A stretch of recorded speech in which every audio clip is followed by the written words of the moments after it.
आज आहे गणेश जयंती म्हणून हेअर वॉश केला होता. मस्त असा कडक चहा घेतला आणि दारासमोर सुंदर अशी रांगोळी काढली.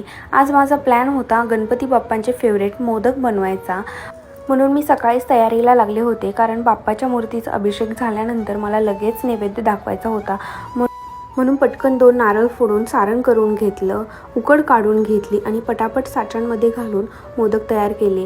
21 असे मोदक तयार झाले. नंतर मी बाप्पाच्या मूर्तीला अभिषेक केला, मस्त असं पूजन झालं आणि मग 21 मोदकांचा नैवेद्य दाखवला. नंतर आमच्या पिल्लूनेही मोदक एन्जॉय केला, तिलाही खूप छान आवडला. मोदक छान टेस्टी झाले तिनेही सांगितलं.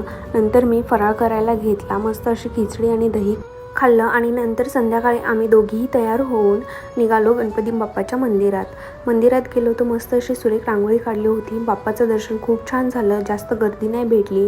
प्रसादामध्ये मोदक भेटले. पिल्लूचं तर खूप खास असं बाप्पाचं दर्शन